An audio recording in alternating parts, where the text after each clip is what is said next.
നമ്മുടെ അടുത്ത lunch box recipe ആയിട്ടുള്ള തക്കാളി പുലാവിന്റെ റെസിപ്പി ആയിട്ടാണ് ഇന്ന് ഞാൻ വന്നിട്ടുള്ളത്.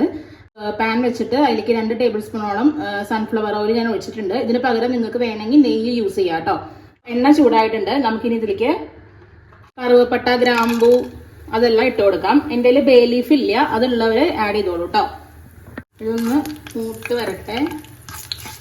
കറുവപ്പട്ടയും ഗ്രാമ്പും ഏലക്കായൊക്കെ നന്നായിട്ടൊന്ന് മൂത്ത് വന്നിട്ടുണ്ട്. നമുക്കിനി ഇതിലേക്ക് 6 ചെറിയ ഉള്ളി ചെറുതായി അരിഞ്ഞതും ഒരു ചെറിയ കഷ്ണം, ഒരു ചെറിയ പച്ചമുളകും കൂടെ ചെറുതായി അരിഞ്ഞത് ആഡ് ചെയ്ത് കൊടുക്കാം. മിക്സ് ചെയ്യാം. ഇപ്പം ഞാനിവിടെ ഈ ചെറിയ ഉള്ളി എടുത്തതിന് പകരം നിങ്ങൾക്ക് വേണമെങ്കിൽ ഇതിൽ ഒരു ചെറിയ സവോള വേണമെങ്കിൽ ആഡ് ചെയ്യാം കേട്ടോ. ഞാനിപ്പോൾ ചോറിന് ഒരു ടേസ്റ്റിന് വേണ്ടിയിട്ടാണ് ഉള്ളി എടുത്തിരിക്കുന്നത്. ഇതൊന്ന് നന്നായി ഒന്ന് മൂത്ത് വരട്ടെ. ഒരു 3 കാഷ്നട്ടും ഒരു 4-5 കിസ്മിസും കൂടെ ആഡ് ചെയ്ത് കൊടുക്കാം കേട്ടോ. കുട്ടികൾക്ക് വേണ്ടി ചെയ്യുന്ന റെസിപ്പി ആയതുകൊണ്ട് അവർക്ക് ഇതൊക്കെ ഇടയിലൊക്കെ ഒന്ന് കടിക്കാൻ കിട്ടുമ്പോൾ കഴിക്കാനും കുറച്ച് താല്പര്യം ഉണ്ടാവും. അപ്പോൾ അത് കാരണം ഇപ്പോൾ താല്പര്യം ഇല്ലാത്തവർക്ക് ഇത് ചേർക്കേണ്ട ആവശ്യമൊന്നുമില്ല കേട്ടോ. മിക്സ് ചെയ്ത് കൊടുക്കാം. ഇത് നന്നായി മൂത്ത് വരുന്നുണ്ട്. ഒരു 1/2 ടീസ്പൂണ് ഇഞ്ചി വെളുത്തുള്ളി പേസ്റ്റ് ആഡ് ചെയ്ത് കൊടുക്കാം കേട്ടോ. പച്ചമണം പോകുന്നവരെ ഒന്ന് ഇളക്കി കൊടുക്കാം കേട്ടോ.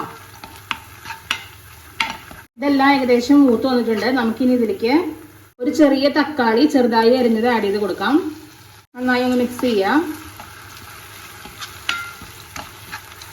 അതിൻ്റെ കൂട്ടത്തിലേക്ക് തന്നെ നമ്മൾ വേവിച്ച് വെച്ചിരിക്കുന്ന കുറച്ച് ഗ്രീൻ പീസ് ഇട്ട് കൊടുക്കാം കേട്ടോ. അപ്പോൾ ഗ്രീൻ പീസ് വളരെ കുറച്ചെടുത്താൽ മതി കേട്ടോ, ഒരു പിടി പോലും ഇല്ല. അപ്പോൾ ഇതൊരു ടേസ്റ്റിന് വേണ്ടിയാണ് തക്കാളിയുടെ കൂടെ ഇത് ചേർത്ത് കൊടുക്കണത്. നന്നായിട്ടൊന്ന് മിക്സ് ചെയ്യുക. തക്കാളിയൊക്കെ നന്നായി വെന്ത് ഒന്ന് പാകമായി വരുന്നവരെ നന്നായി ഒന്ന് മിക്സ് ചെയ്ത് കൊടുക്കാം. വേണമെങ്കിൽ 2 മിനിറ്റ് അടച്ചു വെച്ച് വേവിക്കുക കേട്ടോ. പെട്ടെന്നൊക്കെ ചെയ്തെടുക്കണോണ്ട് അങ്ങനെ ചെയ്യണമെന്നുണ്ടെങ്കിൽ 2 മിനിറ്റ് വേണമെങ്കിൽ അടച്ചെടുത്ത് വേവിച്ചോളൂ. ഞാനിപ്പോൾ അടച്ചു വെച്ച് വേവിക്കണില്ല. അപ്പോൾ ഇതിൻ്റെ കൂട്ടത്തിലേക്ക് തന്നെ ഒരു വലിയ തക്കാളി മിക്സിയിൽ വെച്ചിട്ട് നന്നായിട്ടൊന്ന് അടിച്ചെടുത്തിട്ടുള്ള പ്യൂരിയും കൂടെ ഒഴിച്ചു കൊടുക്കുന്നുണ്ട്. നല്ലപോലെ മിക്സ് ചെയ്ത് കൊടുക്കുക. ഈ തക്കാളിയുടെയൊക്കെ പച്ചമണം മാറിയിട്ട് നമുക്കിനി ഇതിലേക്ക് പൊടികൾ ആഡ് ചെയ്ത് കൊടുക്കാനുണ്ട്. പാകത്തിനുള്ള ഉപ്പ് ആഡ് ചെയ്ത് കൊടുക്കാം.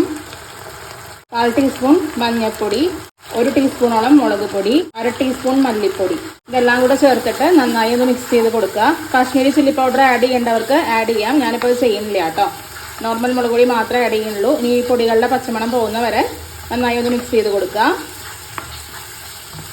ചോറ് നമ്മൾ അന്ന് ഫസ്റ്റ് നമ്മുടെ റെസിപ്പിയിൽ കാണിച്ച പോലെ തന്നെ നമ്മൾ വേവിച്ചെടുത്തിട്ട് മാറ്റി വെച്ചിട്ടുണ്ട് കേട്ടോ. ഞാനിപ്പോൾ ഇവിടെ ഒരാൾക്കുള്ള അളവിലാണ് ഇതെല്ലാം ചെയ്യണത്. അപ്പോൾ നിങ്ങൾ അളവ് വേണമെങ്കിൽ കൂട്ടിയെടുക്കുമ്പോൾ അതിനനുസരിച്ച് ഇതിൻ്റെ ഇൻഗ്രീഡിയൻസിൻ്റെ അളവിലും വ്യത്യാസം വരുത്തണം കേട്ടോ.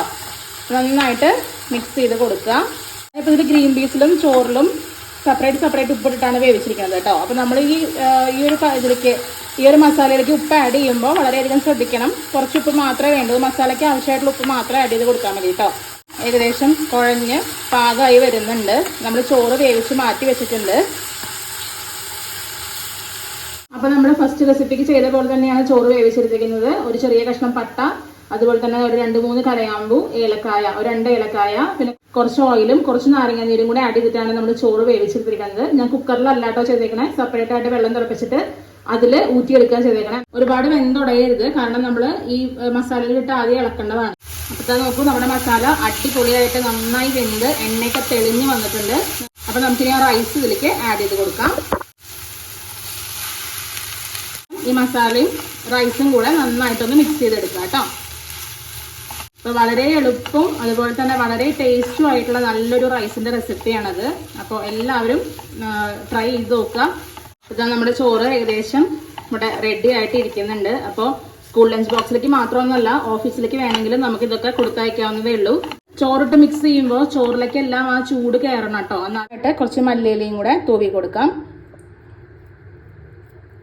അപ്പോൾ നമ്മുടെ രണ്ടാമത്തെ ലഞ്ച് ബോക്സ് റെസിപ്പി ആയിട്ടുള്ള നമ്മുടെ തക്കാളി പുലാവ് ഇവിടെ റെഡി ആയിട്ടുണ്ട്.